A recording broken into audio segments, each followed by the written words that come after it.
Roll Yes. call. Roll call. Member Webb, Present. member Fruitstone. There you go. That's the excitement of a teacher. We love it. That's the education excitement right there. We love it. As a matter of fact, later. In the car getting a ride home too. So. Oh my Lord. I know you're running around, Madam. I mean, member Fruitstone. I know it. We appreciate having you here. Vice Chairperson McLean. Present. And Chairperson Carter. Present. Thank you very much, Madam Chair. For the record, you do have a quorum. We also have, for the record, Mr. Hugh Gladwin, Mr. Adam Old, we have Mr. Colin Brown, and we have Representative Placervia, Ms. Sabla. Perfect. Next on the agenda is approval of the agenda. I'd like to make a small change to allow Camilla Placervia to speak to us as our initial agenda item before we jump into our general discussion about the environmental charrette.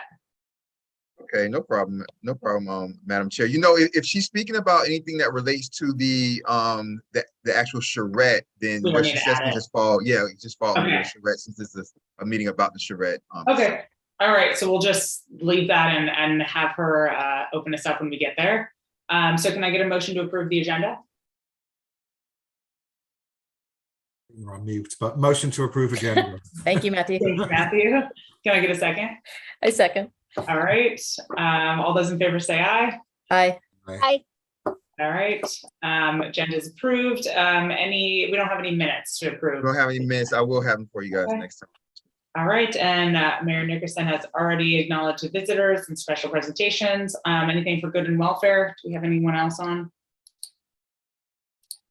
No, we don't, Madam Chair. Okay, thank you. And then we'll just jump right into the main agenda item. And I can turn it over to Kristen as well, but I do know that Camilla and Placervia wanted to give a presentation.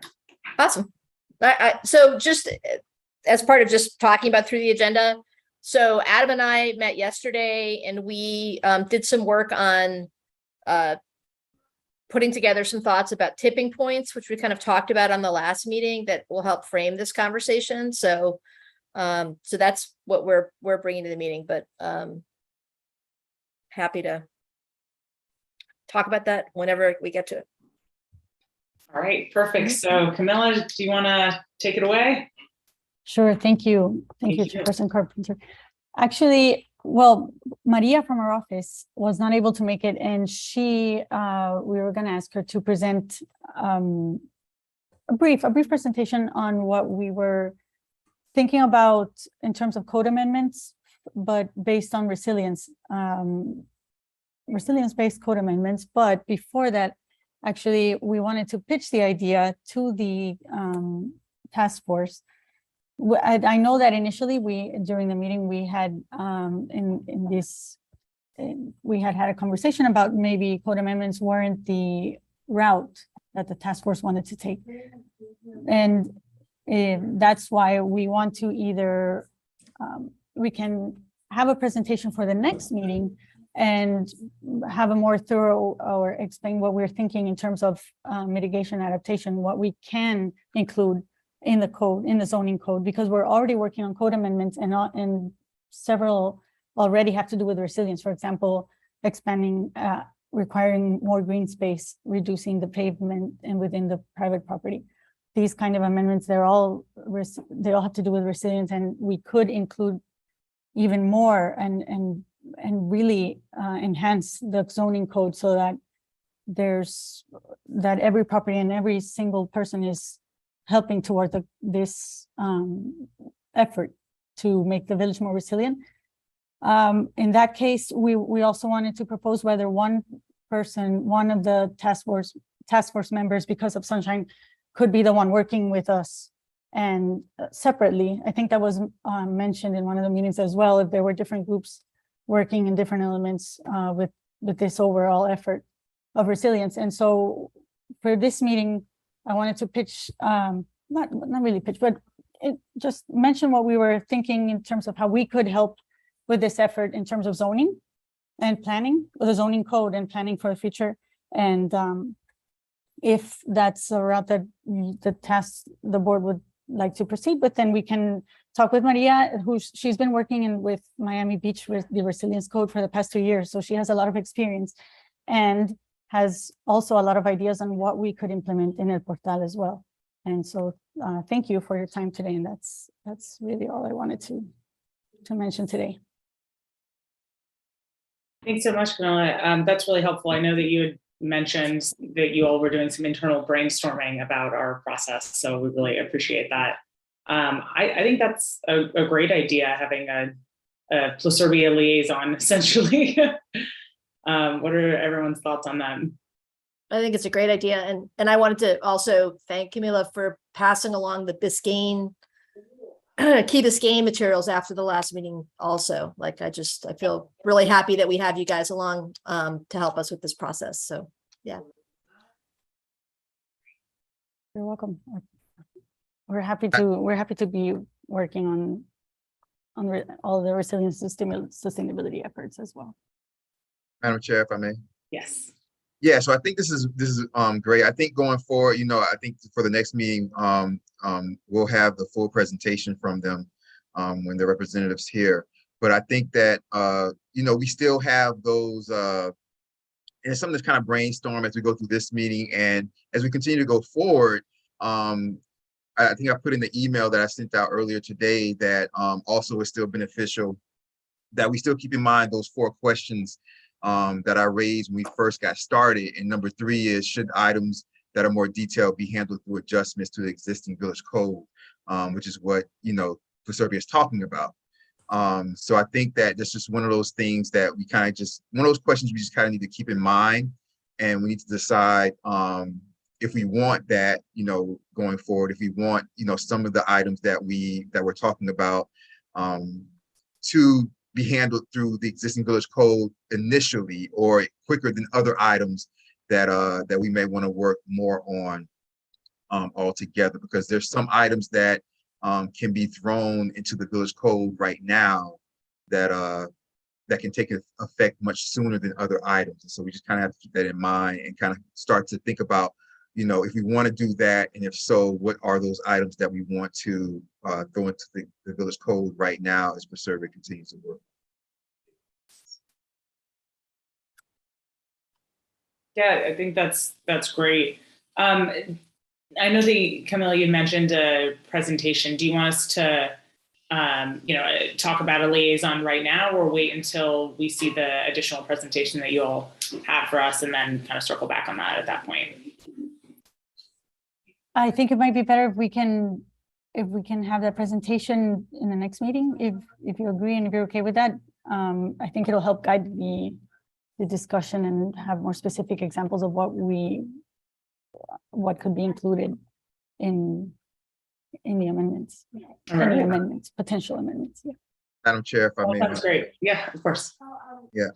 So yeah, I think it would be better maybe if if you guys pick the liaison after the presentation. That way, once you guys see the presentation, there might be somebody that sees the presentation and says, "So you know what? All those things I'm really, really interested in. So I want to be the liaison," or something like that. So after the presentation. It also occurs to me that it might, we're down a member also, so there might be an opportunity to cross the streams on those 2 things too, right? Maybe. All right. Well, great. Well, that's good thanks for flagging that anyways, so that we can, as we start, in our last meeting, we talked about breakout groups essentially. So now we have in the back of our heads that we need a breakout group. A person needs to be broken out into a Pluserbia liaison. So that's good to know for time planning. All right. Well, thanks so much, Camilla. We can jump into the general environmental shred. I'll turn it over to you, Kristen. I know you had mentioned some additional work that you and Adam have done. Yeah, so what I thought would be helpful, since Matthew wasn't on our last meeting, and also if for people who are watching who maybe missed the last meeting, what I thought is I would very quickly step through a couple of those beginning slides from last time, the bubble slides, just to set up the conversation for today. Because the work that Adam and I did going into this meeting was really just to set up a framework for us to brainstorm today and to discuss priorities. But I think it'll be helpful to back up and kind of come forward from the beginning, just so that everybody's on the same page, and it shouldn't take more than a couple minutes. So bear with me as I share my screen here. Okay. Can you guys see my screen? Yeah. Okay, so going into the last meeting, you know, there was a group of us that brainstormed a bunch of different, we wanted to kind of get a lot of different thoughts on paper having to do with the intersection of a lot of the things that we're dealing with and how complex our situation is in here in the village. So, and we were also trying to, you know, document both the current situation on the ground and also some of the things that might be coming at us just to help frame the conversation. So these next 4 slides are things that we put together for that. So this first slide is just an unranked bubble graphic of lots of things that have happened. Some of them are specifically resilience related or climate change related. Some of them are political things like the election of Mayor Levine Cava, the election of Mayor Nickerson, the, you know, things like Pelican Harbor purchasing land. But basically, this is just a big, messy pile of all of the things that are touching on the work that we're trying to do here in the village. And so then the next thing was to talk about the types of things that we saw coming in the future. And again, this isn't a comprehensive list. It was really just designed to kind of get a lot of thoughts down. So this is everything from outside interests like South Florida Water Management, the county developing Larchmont across the way, to environmental risks like seagrass die-off, fish kills, NGO projects like Eco Station Park, infrastructure projects like septic to sewer. So things that were in front of us that also touched on the business of the committee. This is a hard to read slide. This was included as a PDF in what Omar circulated earlier today, but this was basically taking all of that and trying to organize it in a way that would help us conceptually understand kind of what we are facing in like a more organized way. So those same bubbles are now organized in vertical buckets on the left and placed under their thematic areas. So we've got planning efforts, development, political structure, environmental issues, and NGO related projects. So those are the past and current conditions. We had our meeting on the 27th, and then the things that were sort of in front of us, both positive and negative, we put into the future conditions bucket on the right. And the idea was, and this is where we came to at the end of our last meeting, was that we were going to try to try to define some priorities for the committee that could inform a process. And there was a lot of conversation over whether or not this is a charrette or whether or not this is a master plan, whether or not what we're talking about is long-term changes to things like the codes that we've just discussed, or whether or not we're talking about narrowly focusing it on a couple of projects. I think that's still undefined. And where we are right now is to really try to wrestle with trying to determine some priorities for this committee that we want to focus on to try to get ourselves to a place where we're going to pick up the next meaningful work for this task force. But I think everyone agreed, and members who are and guests who are on the call last time, correct me if I'm wrong, but I think that everyone was in agreement after the last meeting that we did want to undertake a special process to try to define priorities that we weren't entirely sure exactly what it was going to result in, but that we did want to try to create some kind of overarching philosophy for the village that would provide a series of tools for the efforts that the village has to undertake around resiliency, climate change, and the future happiness of the village. Other committee members, are you guys in agreement with that general statement? Yeah, I am in agreement with that. I just want to add that, I feel like we use the word resiliency a lot. And to me, that feels like adapting to the future, which is really important. But also we have existing problems that are carried with us from our past as well. So maybe the word sustainability, because we're not operating, it's just like our water quality is garbage, our fish are dying. So it's not just about reacting to climate change. It's about, Yeah. fixing our existing problems as well. Yeah, I totally agree with that, Elizabeth. And I think that's part of what we're grappling with and that we're trying to kind of drill down on is to define what it is that we're working. But you're absolutely right. And this became very clear when Adam and I started to work this week on just defining tipping points. So I'm going to flip over to the other deck now, which is built on the back of this one. So Adam and I got together to try to take some of what we talked about last time, particularly the organizational idea of tipping points as a way of helping us define our priorities and to try to articulate that for this meeting as a way of kind of a jumping off point for this conversation.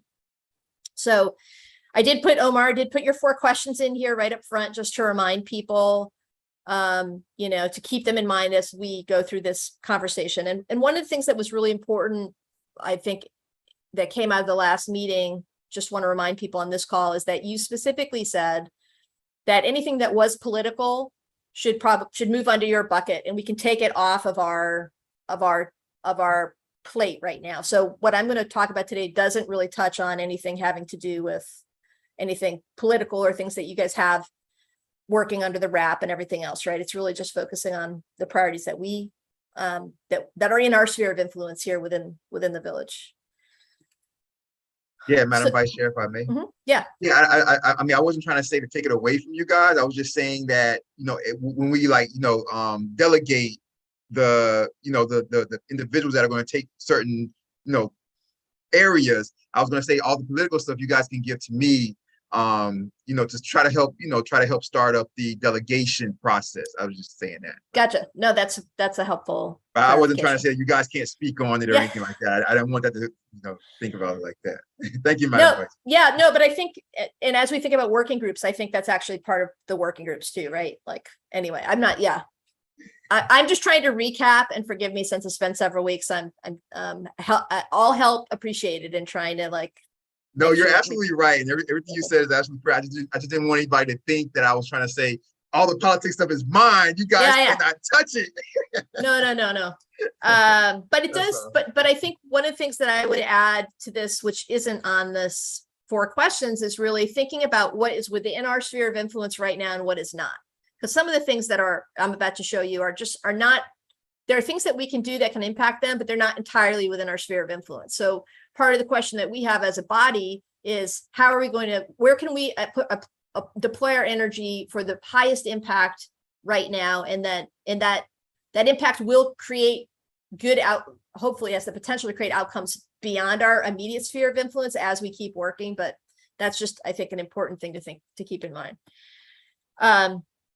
And actually, the last thing I want to say about last committee meeting, just as to reflect back to this group, something I found super interesting, which is that the reason that I know that the document was really successful as a framework is that every single person chimed in their response to it. And it was so clear, like everyone sort of went down and brought their own perspective to it in a way that I thought was really interesting. So Omar, you immediately responded to it from a zoning and coding and city government perspective. Elizabeth, you immediately responded to it from a kind of water quality,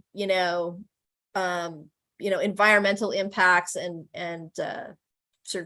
then Hugh responded to it through the lens of his scientific work, and Colin responded to it from the lens of landscape architecture and what that could do for. So it was really successful just in galvanizing people's points of view, which I thought was really cool. And Adam, chime in here if I miss anything. But so Adam and I sat down and we tried to work out what we thought were the tipping points. This idea of tipping points is something that Adam raised in the last meeting as being maybe a helpful way for us to focus our energy and attention. So he and I sat down and we brainstormed 3 different types of tipping points that we've been talking about. And there may be others, and if you guys have some, I can add them to this even right now. But so there were ecological tipping points, there were infrastructure tipping points, and there were development tipping points. On this bulleted list, things that are red or orange are negative tipping points, and things that are green are possible outcomes. Am I right, Adam? That's the way you characterize it, like positive outcomes, just Yeah, I think sustainability they were outcomes. like problems and solutions, sort Right. of, or like yeah, that's how I was thinking of them. So you can see on the ecological side, we're talking seagrass. We're basically talking a lot of die-offs: seagrass die-off, manatee die-off, fish kill, problems with water quality, which actually should probably be at the top of this list because it all comes from that. Rainy day flooding and catastrophic flooding, and we were thinking of those as being two different things. So rainy day flooding is the nuisance flooding that the village already encounters. Catastrophic flooding is what we have not yet seen, but what Hugh talks about all the time, which would be a major event that would completely change the calculus for homeowners and for insurance companies and probably for other entities that I'm not thinking about right now. Possibly some of the, organizations like the Army Corps, right? So we're talking about like a major flood event that could come through soon. And that would really change things. Infrastructure tipping points, that would be the South Florida, the water management S27 repairs and or replacement, depending on what they choose, the El Jardín pump project, and the Army Corps of Engineers Back Bay plan. There may be other things in here that we should add that we didn't catch on the first go around, but we can amend this. It's a living document. And then on the right, development tipping points, these are things we know about, right? So the launch project, which is the Cavista Waterside project, the Little Farm, Ecostation Park, Larchmont development, and specifically the Larchmont, the county, the potential that the county might develop the western parcel, which is not the park, but that undeveloped property between Larchmont Park and 95. Midpoint and the surrounding areas, including the Tri-Rail development. So Midpoint owns the property under where we do it's where the S27 sits. They also own the property south of that as green offsets. And, one of the things that's out there is could we work with Midpoint to try to get an innovative solution that would create more of a park or emerald necklace, blue-green outcome there, and can we get in front of that? So is there anything, Adam, that you want to add to that before I flip to the next slide? I think you got it. I mean, I think the only thing that was thinking about is the septic to sewer. We specifically left that off for some reason, but I forget what it was. I think it was just because it's something that it's already in motion is what I think it's in motion, and we want it to happen as soon as possible. So we don't really see it as like a tipping point. It's just more of like a thing that we're trying to have happen. With the things like the launch, the Little Farm, like these are things that at some point the launch is going to be developed, and at that point we lose the opportunity to influence how their waterfront looks, right? So, and I think, Omar probably has a pretty good sense of like where in time those tipping points might be. But like my sense is they're coming up fast on some of this stuff, right? So the launch is, they're basically like getting ready to develop. There's drawing up site plans. They're trying to figure it all out. If we want to have any sort of impact on that, we have to do it like as soon as possible. So that's on the right side, the development. As soon as the Little Farm sells, the calculus changes again, right? So we can rezone, we can amend the code like Camilla is referring to and Omar was talking about, but there's other things that we can do that don't involve amending the code. If Little Farm is talking to a buyer and they come to the council and say like, how easy is it to do X, Y, and Z?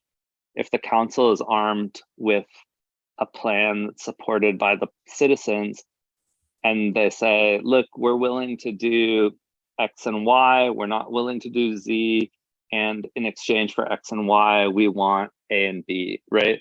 So if the council has that, as soon as the buyer comes, they know what they're getting, they know what they're willing to take, and if the council is not willing to flex on their site plan, then maybe they walk away, or if they are willing to flex on it, then they come and we get a successful thing. But that only happens if the council is sort of aligned and knows what they're talking about and like has a good idea.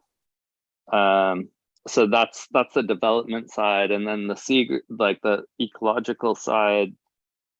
I just think there's like things are happening a little faster than we thought they were like 2 years ago, and like some things are maybe pushing that tipping point now, like the seagrass. So you know, we don't have the full solution here, but we need to be part of the solution, and we need to advocate for it. So that's why I put those things up at the top. So I see Omar, you have your hand up. Yeah, thank you guys very much. Just a quick update. The as Adam said, the launch for the Cavista launch is going to be really soon, because right now the Cavista property is really being worked on at a rapid pace, and they want to do anything they're going to do on the riverfront. So we had a meeting this morning at 9:30. We had a meeting with Cavista, myself and Christia, and we had a meeting with, and this to be the second news, we had a meeting with the bank at 10:30 after we had the Cavista meeting at Village Hall. For the Cavista launch, since they're doing the Cavista property right now, they don't want to have to shut down the street 2 times and do everything 2 times. So what they're going to try to do right now is go real hard on the waterfront nature, the waterfront property that they have, and develop that really fast while they're doing the other one. They want to do both simultaneously. They decided that this morning and came in, and we had a meeting so that they can start getting special permits to start to like move that forward really quickly. So this is perfect timing for that. At 10:30, we had a meeting, a property meeting with the owners of the little farm through Zoom, and they're going to be selling to a bank. So they're getting rid of the property. And there's one of the banks are going to, there's 2 banks that are interested, and one of them are going to probably end up purchasing the property in the next month or so. Meaning that they're going to develop it, or they're going to flip it to somebody else? The bank's going to take it over and flip it to somebody else. Is that a sale, or is that like the result of a lawsuit or something? There's some other information that I just can't talk about right now if you're in a public meeting, but a bank will be owning that property pretty soon, which means that it'll probably move much quicker than the current owners who have had it. And every time they've gotten an offer, all they do is raise the price like $20 million, and then the offer goes away. So, right. Yeah. But the bank's not going to develop it; they're going to sell it.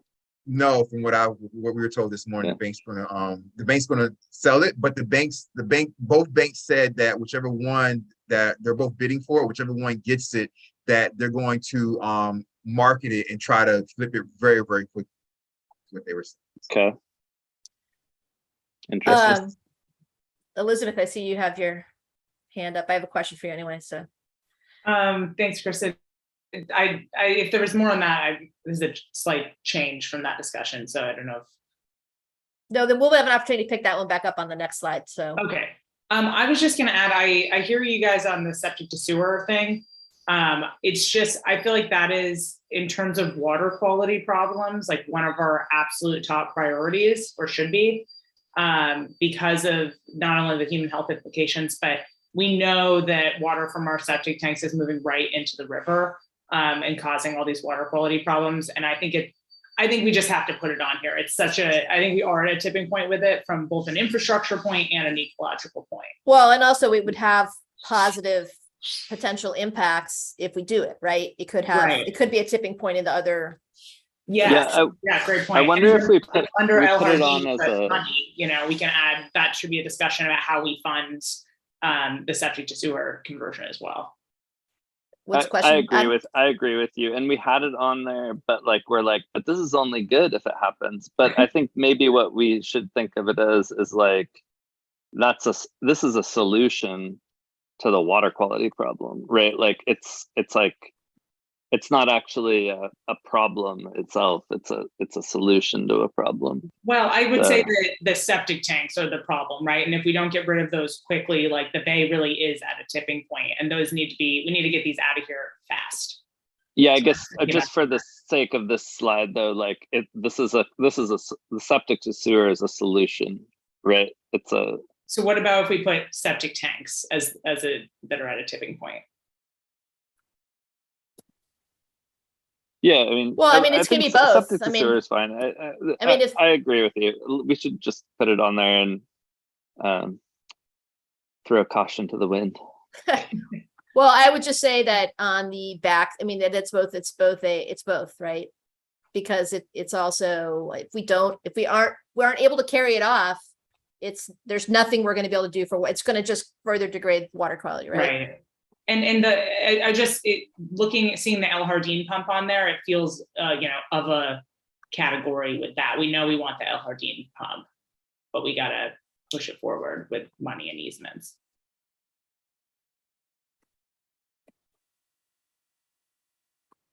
I think we know we want the El Jardín pump.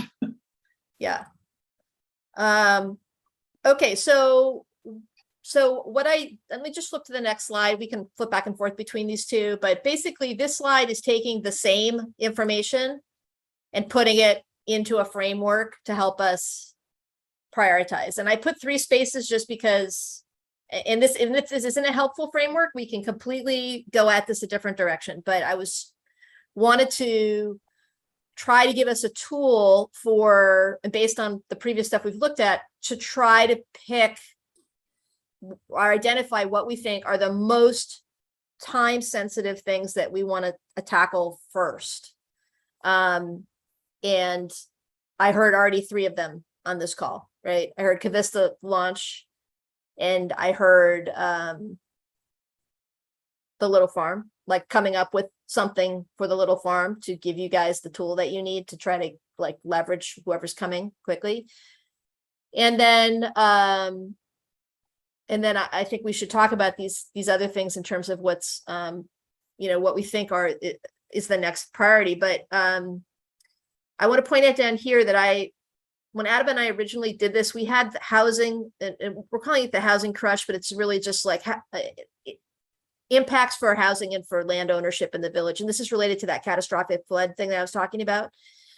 Like we're very focused on environment, and I am totally 100% on board with that. But I feel like one of the elephants in the room that we don't ever really talk very strongly about, but will become a big problem for the village, is if we have a catastrophic flood event soon. Because right now we're kind of in the stasis along the river. We have this chronic flooding problem. We are having failures of septic tanks down there. But we're still also turning over property down there. People are buying, new people are selling, and people are buying, right? And so I think that I just want to make sure that we are taking care of both the short and long-term thinking around 85th and 86th streets in particular, and 87th Street perhaps, right? And what that means, I'm not entirely sure. I'm as someone who owned down there and someone who sits on this committee and with people who own down there, like I think one really catastrophic event is going to change the calculus down there, absolutely, for the village. And if we have a catastrophic event and we haven't at least thought about it or worked through, processed it a little bit, or thought about how what's going to happen in those circumstances, I think the village has a little bit of liability in that situation. So depending on how bad it is. So I just want to put that out there. So I don't know, what do you guys think about this as a possible process? Do you want to work through this way? Do you want to tackle it a different way? I think this looks great. I really like the 3 categories of tipping points. It you guys synthesized a lot of information into some easily digestible pieces, and I think that's super helpful. My only thought was that. Oh, I should say, is there something that should be here that isn't here? But yes, go ahead. Aside from the septic to sewer conversion, my only thought was that, fish kills, seagrass die-off, and manatee die-offs are all water quality. And so, you know what I mean? It feels like we could probably just encompass those. But obviously it's a little bit more complicated than that, but they really do kind of work. They're all just a consequence of water quality issues. Yep.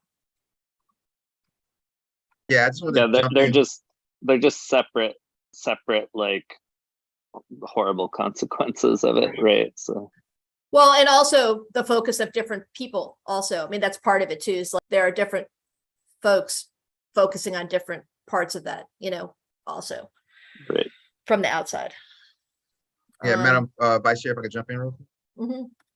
Yeah, so first thing is, which is, kind of good news, it was a long road to try to, repair that relationship for the initial septic sewer construction that was going to be done west of Horace Mann. And, I worked hard to try to repair that relationship, myself and the village manager.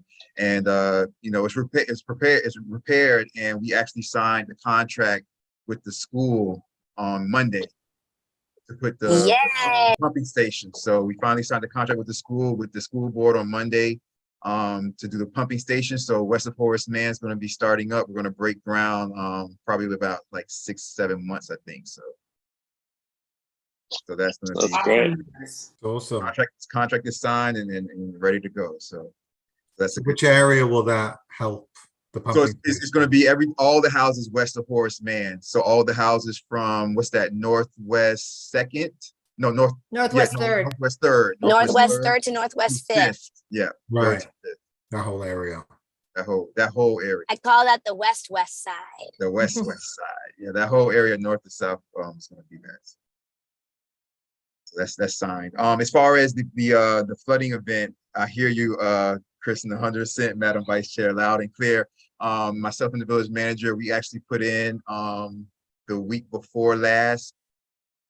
We filled out a grant and we filled out a funding opportunity to get a huge the water pumping trucks that Miami Shores has. We put in a funding opportunity. We filled out a funding opportunity, and we filled out a grant to get one of those huge water trucks, not for us to have all together, because we don't have a place to store it if we had it, because these are one of the huge trucks that can pump out, that sucks up so much water and then it takes it downtown or somewhere, I believe. But the thing about it is that Miami Shores has their own, just because Miami Shores they have a full public works station and things like that. We don't have that. But we reached out to Miami-Dade County in order to be able to use their trucks. They do rent their trucks out for those purposes, but of course they go so quickly from other municipalities that don't have those trucks themselves. So what you have to do is you have to skip your space in line and reserve your truck for the entire year. You have to pay for that, and it's not expensive, but it's not cheap. So we did funding and we filled out a grant for that. So hopefully that comes through, and we'll be able to have our truck that will sit downtown on their property, but it's a humongous water suction pumping truck that we'll be able to use for when we have flood events. Great. Just a couple of. So quick question, Mayor, just out of curiosity, that sounds great. During a flood event, the truck would come to the area that's presumably having the most property damage, and it would just go back and forth from downtown? Yeah. We tell them where to go. We would tell them where to go first, and they go to where we say go first, and we would pick the area that has the worst flooding, and they would suck that suction up. It's a huge truck. It takes a lot of water, you guys. So it takes a lot of water at one time, and then it would go back downtown. Now, if we can get more grant money or more funding, or enough to where we can reserve 2 trucks, maybe. You know what I mean? You only get one trip with the truck? No. back and forth? We would be able. No, we have it. It would be like our truck designated to us for that year. You know, for the whole year, it'd be designated to us. So whenever we needed it, we call, and you know that truck or one of their trucks, but the same size, of course, would be able to would come down. So, but it discharges elsewhere and then can come up get another. Discharges elsewhere. Yes. Okay. Discharge elsewhere, and then it will come back. Absolutely. Okay. Cool. But presumably they're leveraging the number of people that have contracts on the truck versus the number of actual trucks. So if there is a actual emergency with flooding, we might wonder whether they're actually gonna let us have them when we really need them. If the emergency is countywide, right? I hear what you're saying. If the emergency is countywide, if we have a countywide situation, but according to the what the potential MOU, the way it read was that because there's a couple other municipalities that do this also, was that you know it's basically you're leasing your truck for year after year. You'll be leasing your truck year after year. So whenever you need it, it should be yours. But I understand what you're saying. We have a historic Miami-Dade County flooding event. Then but, we have to spell that out in the paperwork, though. We have to see how that goes. But great point, Adam. Is that the same as the Vactor trucks that pump the actual like leaves out of the drains? I can find out the names. I know there's like a truck that they use that water and sewer uses to unblock blocked drains, which seems also like I've noticed there's some useful drains that get blocked. At least like El Jardín has a couple where I'm like, that's not draining. The water's like could be going somewhere, but it's not. Absolutely, which is the reason why recently you guys saw I passed that flyer out about the keeping your drains clear. I'm trying to spread the word, and I appreciate Madam Chairperson Carpenter with that fertilizer reminder. We appreciate that also. But yeah, so yeah, that would be the truck, you guys, and it's like I said, it's the same type of truck. I'm not sure, Adam. I'll try to look through my emails while we're here. And while we're discussing all this stuff, I'll look through my emails while we're going through this meeting. But I'm not sure of the name of it, and I'm not sure if it does that also. But I know that it specifically was for that. And it's the same type of truck that Miami Shores uses. They have a huge truck, but ours is much bigger. It's much bigger, much longer, and carry much more water. Thank you, Madam Vice Chair.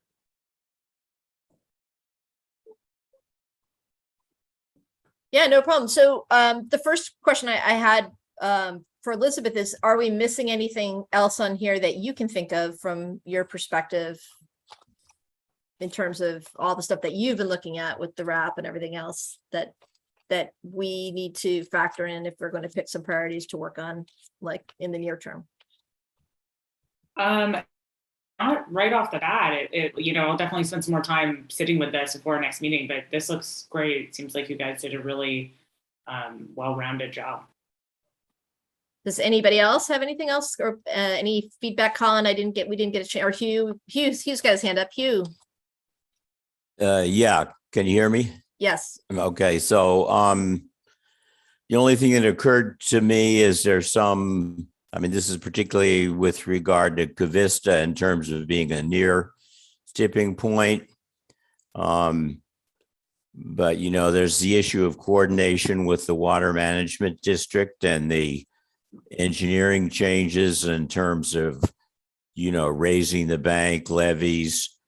I'm just remembering back to the planning phase before of what's happening now was they were talking about the necessity of a 7-foot levee in the whole area around the S27. So it's not just a matter of Cavista developing that property right along the bank. And downstream, this affects other waterfront properties, but I'm just wondering how that coordination, it's something I keep raising, is the county and as everybody cooperating with the water management district, because they're spending so many millions of dollars right away in all this engineering stuff, so it's kind of in a sense, a thing that connects different tipping points that has to be resolved. I don't know. Have you heard anything about that, Mayor Nickerson? No, I haven't heard anything about that, particularly like, Yeah. This is an interesting in question. detail. So, I haven't yeah, heard. well, I was going to say this is an interesting question. So before our last meeting, and we missed our last regular meeting, but I was thinking that response to the South Florida Water Management Plan was something that was probably a pretty important bullet in our regular business right now. But the question that I had was very similar to what Hugh just laid out, which is like, I don't really understand where the rubber meets the road when it comes to what they're talking about at South Florida Water Management, and when residents who are going to be impacted by those changes are going to find out about it or be told about it. Like, what's the process for that? And I don't know that anybody on this call has the answer, but I think it's germane. I know in terms of, I don't know the specific answer to that, but in terms of where they're at with the with the S27, they're like a third of the way through the design. And I think the design process isn't going to be finished for like a year plus. Just what the design would look like. Well, does I think that include, sorry, go ahead, G. Well, I think the issue isn't so much the S27 itself. I mean, the S27 needs a new pump, new gate structure. It needs to be able to get more water out itself, but it has to do with the control level of the river, the amount the river is going to be allowed to rise to get more gravity flow. And that's always been unclear. I mean, to me, in the period before the Little River AAA, when there was like 3 years of planning and modeling and stuff like that with the district, that was like a big question. And if you go back to that, you see the different engineering solutions involved in raising the water. But I think most of them do have that levee structure that has to be around the S27 to sort of, because if the water is allowed to go higher, then we have to keep it from going onto the land, going onto Cavista land and everything else. So the idea was that, they pose these alternatives. Then in the Little River AAA, we looked at, different things with higher water levels, like raising houses and seawalls and various things like that.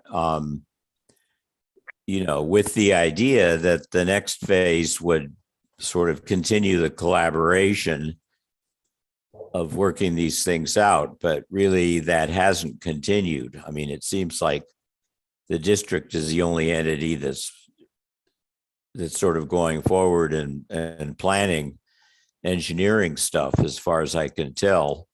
I don't know what the county's going to do, but it's like, I mean, I remember that meeting we had at Cafe Creme, Kristen. Yep. And Colin was there, and the Cavista guy was there, and we were talking about the waterfront properties. We were talking about,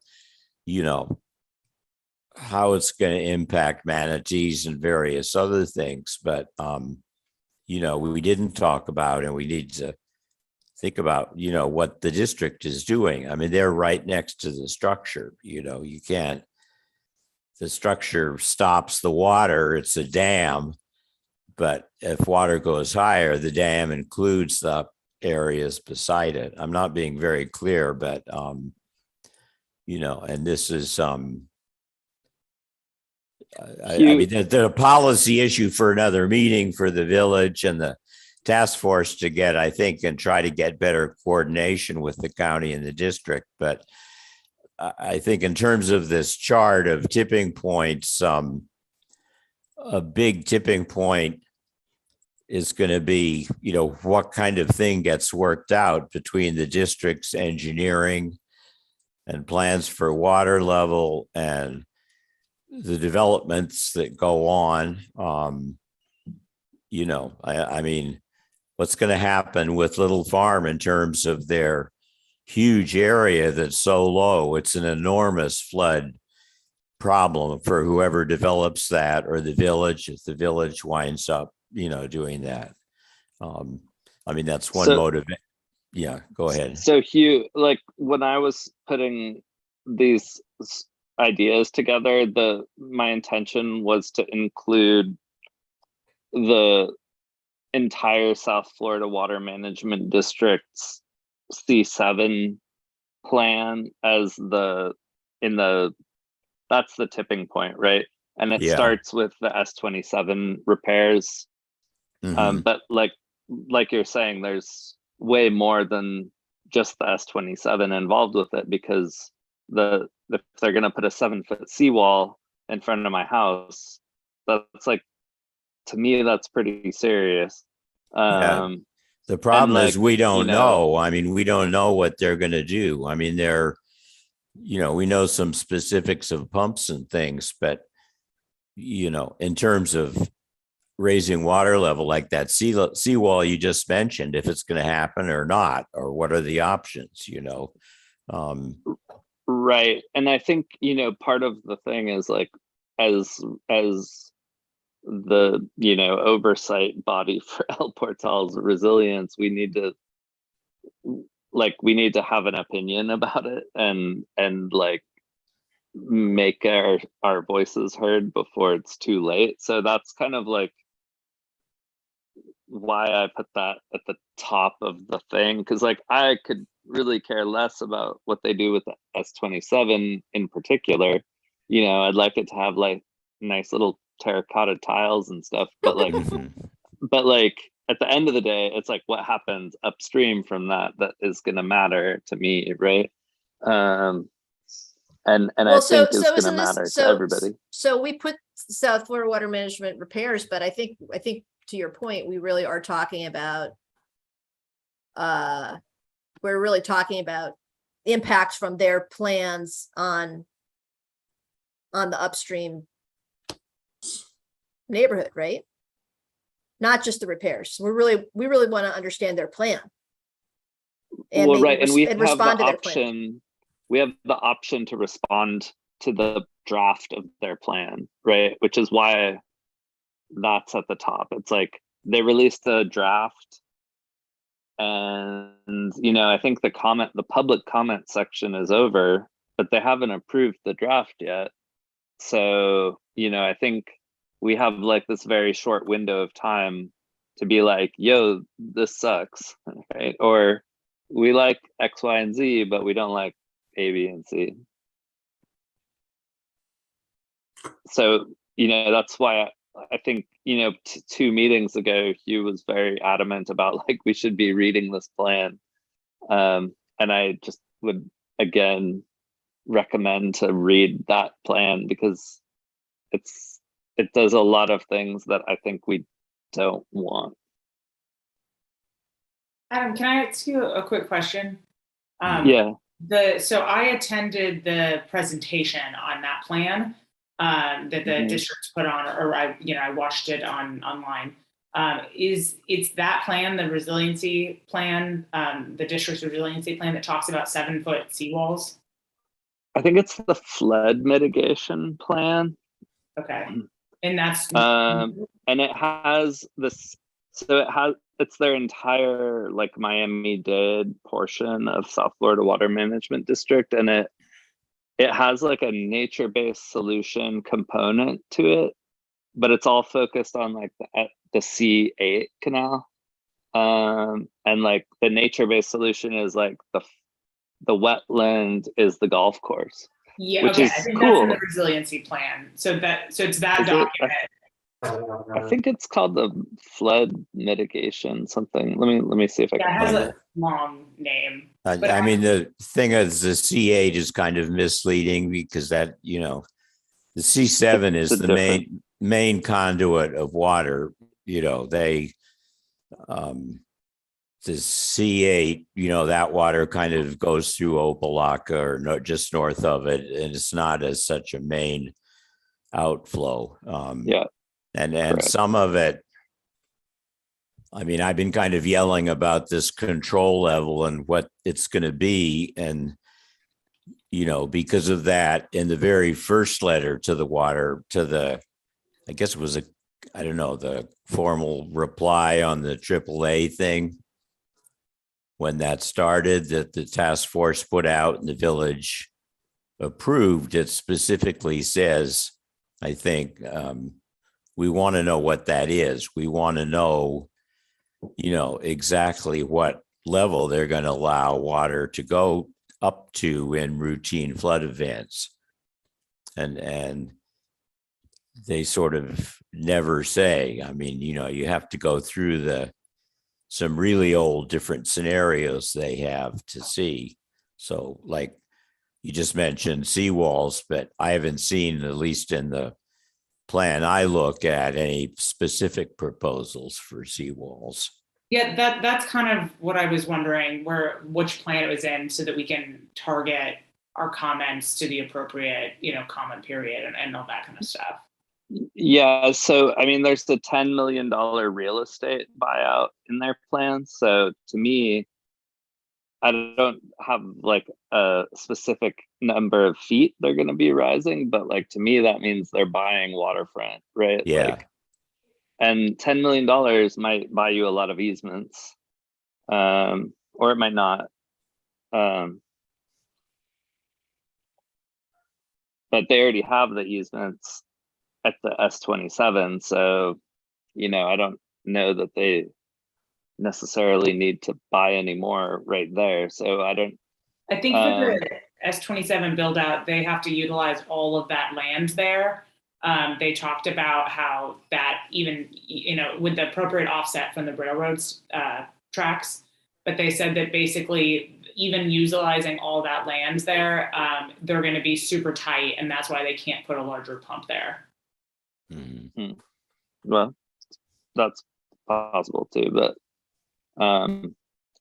anyway, I would recommend it's the resilience and the sea level rise and flood resilience. Yeah, sea level rise resilience plan. Got it. Tell me again, Adam, what is it? Sea level rise and resilience plan. So so we provided comments on last year's version of that.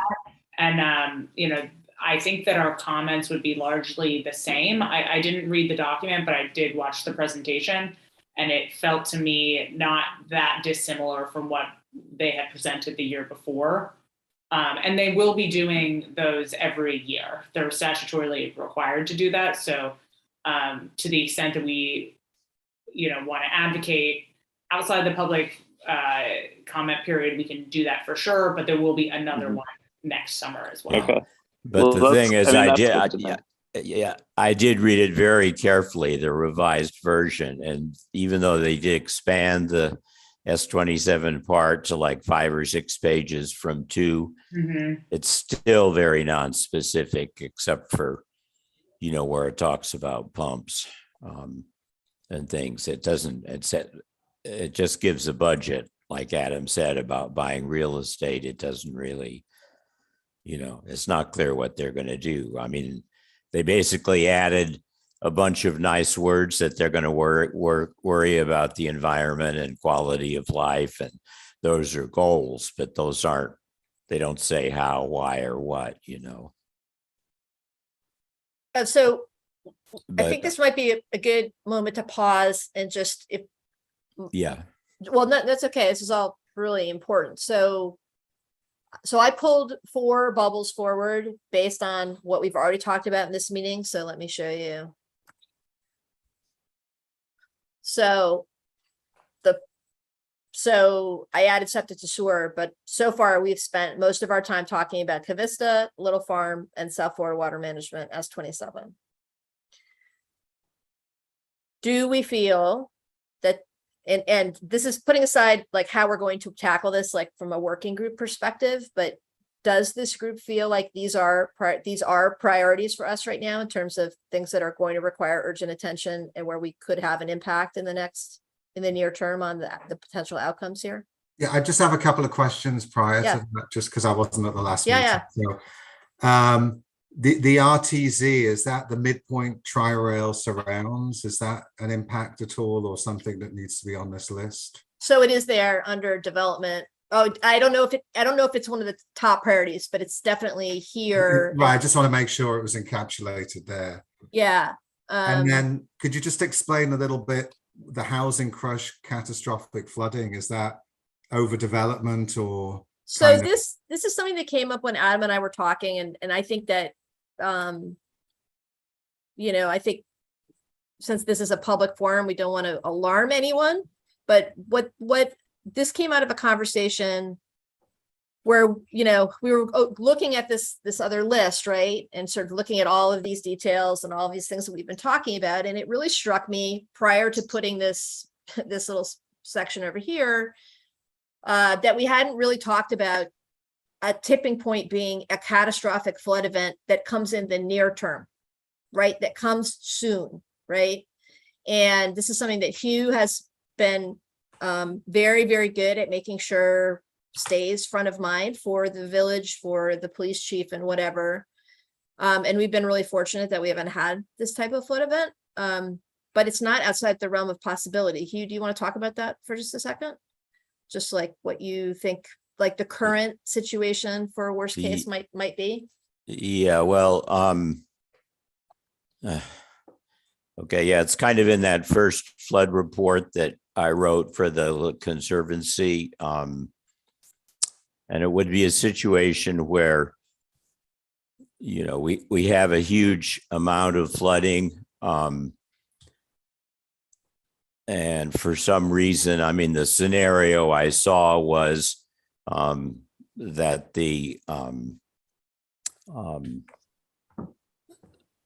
I'm sorry, Yeah. the railroad bridge, sorry, the FEC railroad bridge can easily be blocked by, a tree in my yard, an old Chevrolet rotted and fell in the river. And a few weeks ago, and the district took away, but it was a big enough tree that if it washed up against the railroad bridge, it would have blocked it. And then if you have a big hurricane, massive amounts of flooding, you could easily get enough debris come down that structure blocked. And at that point, the water level goes up to that was a scenario. The water goes up to the top of the bridge. I forget how high that is. I think it's 9 feet. 9 feet. Yeah. So we get 9 feet of flooding, which means that, you have 100 houses and 110 houses in El Pretel that have the first floor flooded up to the point that people will drown if they don't get out, and it's going to be a huge mess. It's not like the terrain is, the comparison thing is the flooding of Houston, which is still being talked about a lot in that hurricane. I'm blanking on the name, but the situation here is there's some, smaller areas that it will affect like that. It won't, all the upstream areas will take a while to drain, but they won't, there'll be like 3 or 4 feet of water in large areas, but, they just, so the reason that the National Hurricane Center, they just released a new set of high resolution storm surge maps that are adjusted to also include inland flooding. And you can see the really dangerous areas. But their projection from normal flooding doesn't include my scenario of the bridge blocking. So it just would be like 4 feet of water above ground, 3 to 4 feet of water above ground. But even that's enough to drastically affect property in the village. I mean, you get that kind of flood water, it wrecks houses, roads, everything. So the tipping point that we were discussing, so there's the immediate effect of an event like that, which would be devastating to the property owners and the people. I mean, that would be a bad situation just from a life and limb perspective. But then on the backside of that, you have other types of things that could come from a tipping point like that. Like, for instance, insurers saying that they're no longer going to insure those houses along the village, or future property owners, like the Miami Herald gets a hold of the story and it becomes, the story that the property close to the river in El Portal and in Larchmont is, that had a catastrophic flood. And then that is going to affect the future in ways that we can't entirely see right now, but certainly in terms of resale value, insurability, and whatnot, right? So that's the tipping point that we were talking about there. And I think, when I was writing these down, that was half the tipping point with housing, right? Is like some of this housing may not be we may not be able to keep it forever. But the other tipping point is housing is so expensive that entire communities are being pushed out of their neighborhoods. And I think as more and more wealth moves to higher and higher ground, we have to start dealing with that issue. And as soon as Little Farm gets developed, then we've lost our real main chance in El Portal to address the housing needs on the high ground, right? So I think we just have to be aware of that as that is a feature of resilience, right? El Portal can't just be all rich people all the time. We need to kind of it has to be a place where our kids can live someday, right? So that's why I added the housing. I should have said housing emergency, right? Because as things flood out west and in the old Everglades, people are going to be moving here more and more and more. And that's it's something that we should start thinking about now. Yeah, I mean, I think it's complicated, and we don't often discuss it in the context of this committee, but I think it's definitely a tipping point when you start to think about it from that perspective. Hey, Kristen, this is Colin. May I say something? Of course. And sorry for butting in like that. But I just wanted to. You've been showing this slide of the priorities. Can you go back to that slide? Yes. I want to just make a couple comments that I did attend the Future of Water Summit, where we had several breakouts and we discussed kind of the vulnerabilities of, various regions within Miami. But also, at the summit, it was probably 60-40, 70-30 people from out of state, New York, California, coming into Miami to try to learn about how we're dealing with some of these issues. So there's just a ton of attention on Miami as it relates to sea level rise and what's going to happen. I wanted to just mention that I think it's so important that we try to make a decision on 1, 2, and 3 on this call, and that we know that might not be the final decision, but we should try to come to a consensus on what are our priorities. I want to say that the launch and Cavista with Little Farm, this is a conversation with the mayor and El Portal, but Hugh is looking at doing Eco Station Park, and is there the possibility of a public-private partnership with Cavista with a focus on ecological restoration and endangered species preservation, aligning with flood-based solutions that could attract an NGO such as Trust for Public Land, which is what Hugh has mentioned, to come in and preserve some of the corridor and solve many of the issues that are on this list. So I guess I'm trying to give a little feedback, but also to say that, you know, I see 1 and 2 as possibly as just, you know, one group together as one parcel of land. And, you know, Hugh, I don't want to speak for you with Eco Station Park, because that's something that you're developing, you know, right now with Catkin. And I know that we're going to talk about that, but I think that there's even a possibility to be looking at, you know, that tract of land from Eco Station Park down to the lower areas of Little Farm and Cavista the Launch as one tract in which a lot of issues could be addressed, and we could bring a lot of attention to the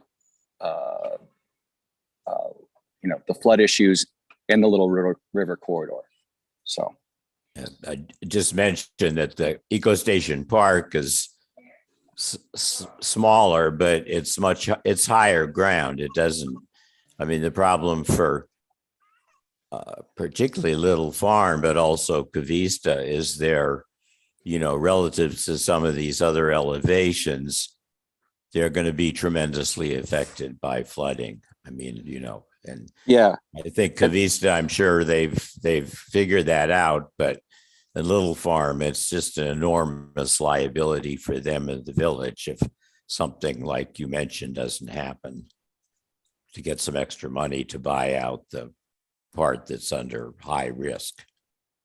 And to, you know, what parts of the land are devoted to ecological restoration, what parts of the land are devoted to flood mitigation, what parts of the land are devoted to manatee preservation is TBD.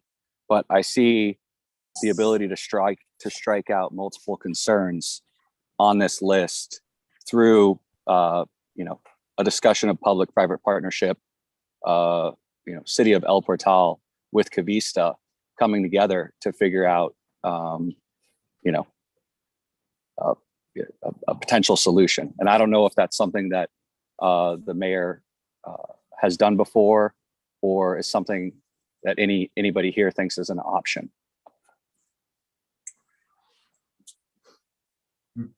Madam Vice Chair, for me.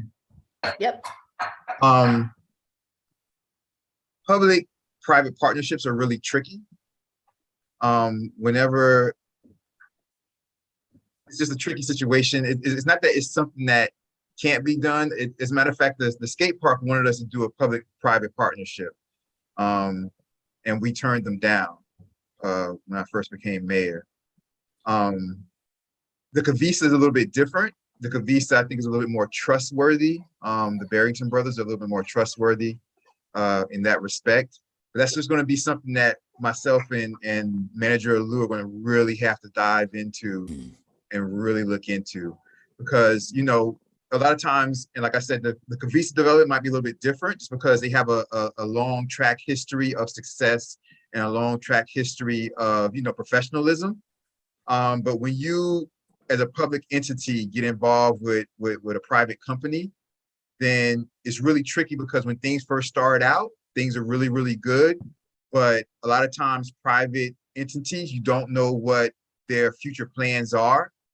And that can get really messy really, really quickly for a government to be involved with a private entity. That makes sense. Colin, the thing is, if I could just throw in one quick thing, the Trust for Public Land, that wouldn't be public-private. The Trust for Public Land could buy that low-lying area of Little Farm, purchase that land and give it to the village. And the village Correct. would operate it as, you know, it'd be the same thing that we talked about for the park. So it wouldn't be public-private partnership. It would be, you know, giving it to the village, and then, you know, then the partnership would be between the village and the developers and somebody, you know, and the county may be doing the ecological restoration and flood control. But what it would do is take that vulnerable, risky, expensive land off the hands of the developers for a profit to them and give it to the village or somebody who can, then use it as a public area. Agreed. I just wanted to, with the mayor being on the line right now, hear his thoughts on the possibilities of developing a public-private partnership. But I agree with your sentiments as it relates to trust for public land and the low-lying area. So we have like 10. Oh, go ahead, Adam. Sorry, real quick. I think the thing that makes any property owner at Little Farm willing to come to the table on something like this is that there's a stick as well as a carrot, right? And so the stick has to be in place before they come and ask. Really it should be in place before they buy the land. So, if it's possible to have sort of like a statement of intent from this body or from the commission before the sale happens, I think that would be ideal. But if we're planning to rezone or to amend our zoning code to like seriously add teeth to like what we're asking, what we keep talking about wanting from these properties, the sooner the better. And then like that happens all before they come to the table, right? Like, so because once they come and tell us their plans, it's all going to be a give and take with there's no we don't have a solid like minimum baseline to go off of if they're coming to us and being like, look what I'm showing you, this is almost in accordance with the current zoning, like can we get this one extra thing? That's not going to be a successful conversation with the commission, right? So I mean the commission needs like something real that they can hold on to and say like, we're not going to deviate from this. So we have like 8 minutes left. So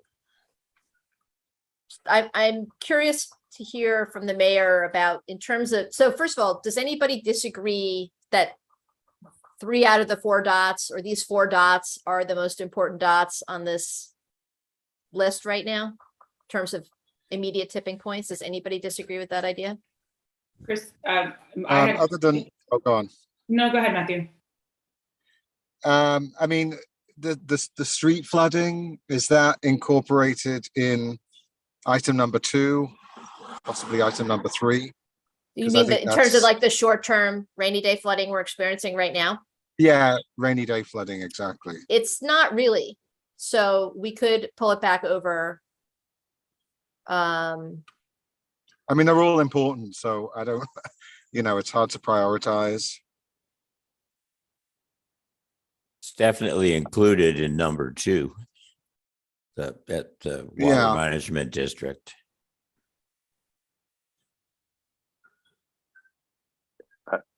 I'm not sure I agree with that, but I think water quality instead of septic to sewer maybe is.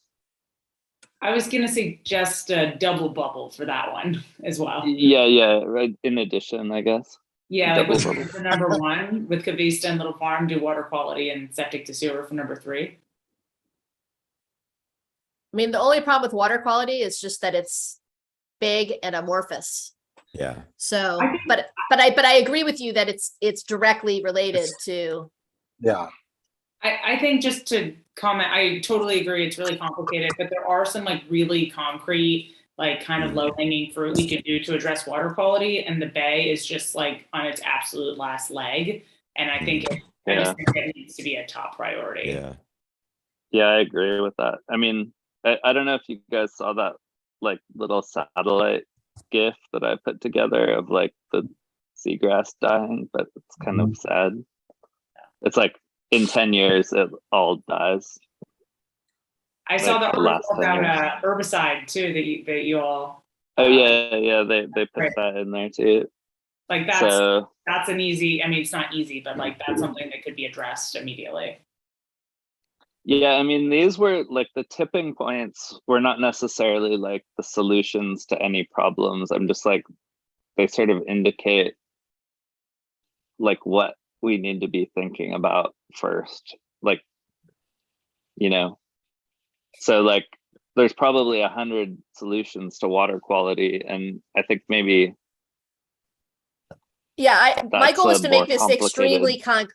extremely concrete about like, you know, I think that our goal for the process should be to try to come up with some bullets about exactly what we can do in response as responses. Hi, how you doing? Good, Oops. good.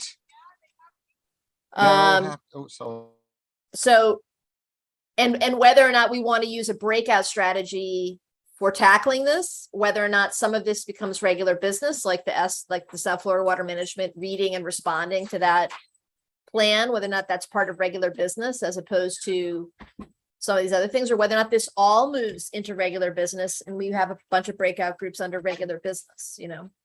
So, and Omar, I don't know if you have a feeling, if you have a sense of prioritization just based on what you know is coming your way as the point of the spear on this, you know?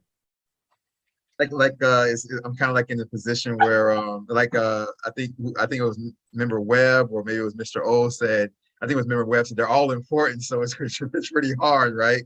But definitely the Cavista, just because, you know, this is like, you know, recency bias, but because of the meetings this morning, the launch Cavista and the little farm are in play. The launch Cavista is probably like the first thing because they specifically came this morning and said, while we're doing the Cavista and we have the street shut down and things like that, we want to go ahead and just knock out all riverfront properties that we're looking at. Because, you know, development that we're looking at right now, they just told us that this morning to our faces at Village Hall.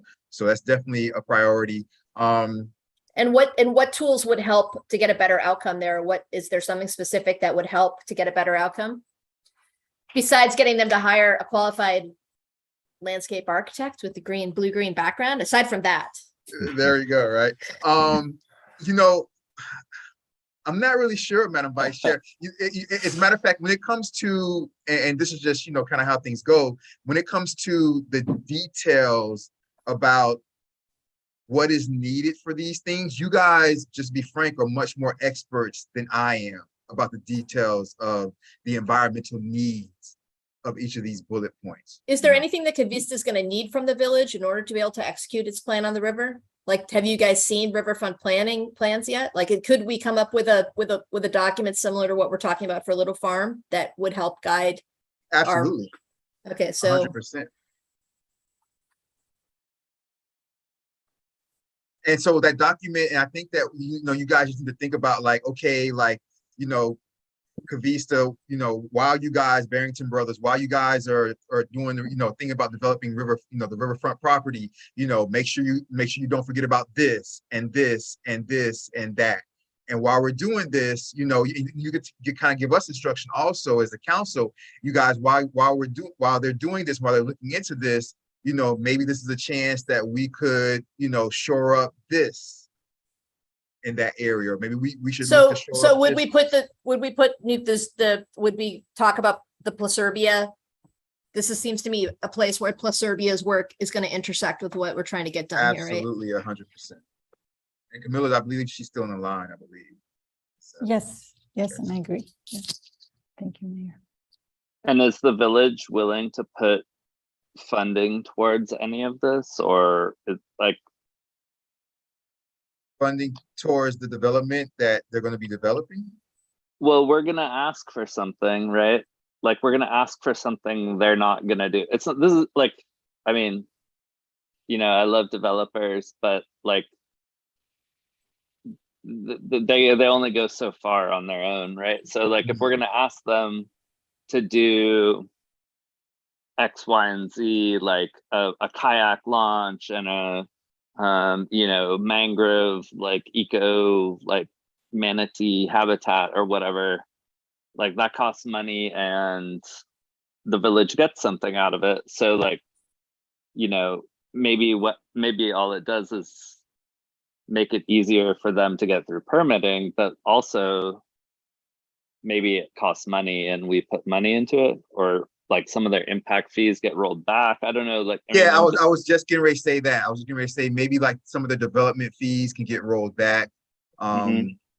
Things like that. If we have Adam, if we have the funding, of course, we'll put it in there. But El Portal, as far as immediate real-time funding, hasn't changed in the past 30 years, right? The only difference now is that myself and Christia are like, warriors for grants and funding. That's the only difference. That's the reason why we're getting everything we're getting that you're seeing different in El Portal, is because of the grants and funding.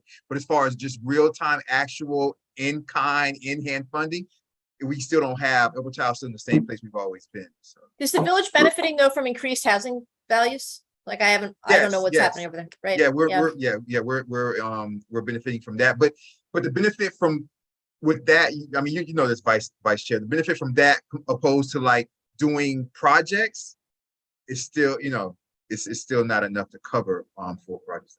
But presumably they're going to need to come with some sort of like development agreement that has some kind of cash in it. And like, I know Cavista's development agreement came and that money may or may not have been allocated already. But like if, some of that was for public green space. So like if there's a kayak launch on the new place called The Launch, of course. Like maybe we say, look, we can roll your old money back into your new project. Or, I hear you. No, absolutely. I'm just spitballing. I'm in total agreement with you, Adam. I'm in total agreement with you, 100%. And there's also like, like what would we give up to get something like that? Would we give an extra story of height, Visually it's clutter, but of course, all those things make sense. I mean, Camilla could tell you that the reason why we have the development money that we have is because they went with 2 extra floors on a Cavista development, and that's the reason why we ended up with the extra hundreds of thousands of dollars that we had from that property, from that project. So absolutely, rolling back development fees, getting all that stuff that you mentioned, Adam, are things that we would definitely, myself and the village manager would definitely look into, 100%. In the interest of time, let me just quickly ask Elizabeth, you mentioned on item 3, the septic to sewer water quality priority, that there are things that we could be doing now or things that we should consider putting in here as responses or action points. What would you suggest? I would say our stormwater operations, and that kind of ties into what we've already talked about with the stormwater permitting requirements. And so is that like reviewing or what exactly about stormwater operations? So that includes like maintenance of our stormwater system, inspections, reviews for illicit discharges, ensuring that non-stormwater is not entering the storm drain. So those are all things that are already required in our permit. And but I think that the permit really sets a very low floor. So we definitely want to be in compliance with our permit. But then on top of that, there's a lot of other operational things that we can do that would have a pretty significant impact on water quality. Because stormwater is one of the biggest sources of water quality pollution in the river and the bay. Is there like a list of that somewhere? Yeah, so Adam, I don't know that you were on this call, but the Everglades Law Center and Miami Waterkeeper spent last year putting together a report on stormwater compliance in Miami-Dade County. And we went through all the municipalities, all the permittees, and gave them a grade for their compliance efforts and what each of the municipalities is doing. So I can share that link with you because it discusses the permit requirements, but then if you want to talk about specific permit requirements, I can do that too. Yeah, I think that's the MS4 report or something. Is that what it's called? So I think I did see that. I was just wondering, like, aside from like any permit requirements, like, are there like easy things that we could be doing that we should be putting money towards that are outside of the permit requirements? Like cleaning, I know, like having drain cleaning, like street cleaning, like putting grates on the things. I see other cities are doing that, and like to me it seems really cheap. Like, I don't know why we don't do it. I don't think that should be a separate point, Kristen, because that is all within the purview of the MS4 permitting. Okay. And is definitely something we could and should be doing. Maintenance is a lot of sources of our nutrient pollution is from leaves. So increasing our maintenance of our storm drains and the storm drain cleaning would have a big impact as well. And there's an education component as well. People don't realize necessarily that everything they're putting on their yard or cars or that kind of stuff is all ending up in the bay. And also this is going at our fertilizer ordinance also, right? Exactly. So like that's all part of it. Yep, that's all part of it. The community education's a part of it as well. You're required to do community education as part of your stormwater permit. Okay. Oops. That's why I think stormwater, sorry, Kristen, I think that's why stormwater is such a great issue to tackle, because it inherently addresses so many of the issues of, stormwater is technically a point source, right? Because we're catching it in our piping and discharging it, but it captures all of the non-point source pollution as well. Okay. Is there anything else that, so how do you guys feel? I don't know what next steps are going to be here exactly, except that I feel like we made some progress today. So I don't know whether or not we want to talk about on our next meeting. I feel a sense of urgency around the Cavista and Little Farm stuff. I feel like we can't really afford to wait another month even to start to address that. So I don't know whether or not we want to come off this meeting with some working groups as sidebars to the main business. I don't know, in terms of procedure, how to do this, but it sounds to me like on this call, we have enough. I would certainly volunteer Adam to sit on a committee about developing some guidance documents for Little Farm and Cavista right away with other folks. Madam Vice Chair, if I may. Yeah. So I think the first thing that we need to do is we need to start to think about and maybe come back to the next meeting with, I know we have the presentation, remember, from Serbia also, which is going to bring some light to things, but we have to start thinking about, let's take the Cavista launch situation, because that's something right there that they specifically said they want to start to move on. So for that right there, what are some of the details you guys are thinking about for that site? What are some of the environmental details? What are some of the things that we have to look at? What are some of the things we have to watch out for? What are some of the things as far as development you want to see, you don't want to see there? What are some, start brainstorm, at least about that particular property right there, could be a good start for us. So, all right, so do we already have a meeting scheduled for our next special meeting? That's the next agenda item. So I put down the 14th just to give us a week in between September 14th, but I just put that down. Whenever you guys want to do it, remember that we also have to reschedule our regular meeting sooner or later. So, but I can do that through email. But I put down September 14th, which is skipping a week, 2 weeks from now. It's up to you. 14th works for me. All right, so coming in specifically with some structured thinking about guidance documents for Cavista and Little Farm. And actually, I think, how that relates to that whole basin area in there potentially. Yeah, absolutely. And if not, Madam Chair, if the Little Farm, that's a huge property, so the detail of that could be, very large.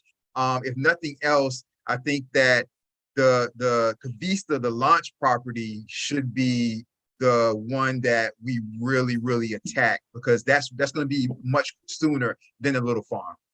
Okay. So, yeah.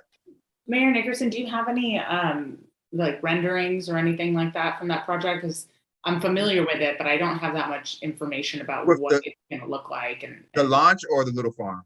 The launch. The launch. We have just basic the way it looks, but we don't have any renderings as of yet with that. And that's what they were coming to saying, that they were going to start to move really fast on that and start to get us all type of stuff. I've been working with Colin on elevation renderings and mapping. I think the elevations are really critical in that area. So I think we basically need to convene an informal working group. Yeah. Within the sunshine, within the sunshine, something that's compliant with sunshine, but to actually put some thoughts on paper that are pretty concrete going into this next special meeting. Could it So be, without, could it be without- you, Kristen, and me, Colin, and Adam, or me and Colin, or whatever? yeah, I was gonna say it could be, I mean, it could be Kristen, Hugh, Colin, and Adam, you know. And I'll join up with you, Madam Chairperson, to start to talk about the renderings and things like that. Let me see if I can get those fast tracked from the Barrington brothers. Yeah. Sounds good. So the 14th is our next meeting, you guys? Yeah, and I will save this down and I will send it over to you, Omar, for As soon as you send it to circulation. me, Madam Vice Chair, I'll send it on out. So, sorry, just to clarify, so the four of you all are gonna essentially form a working group on this and then have more concrete thoughts for the 14th. If Colin agrees. And then, I agree. Good.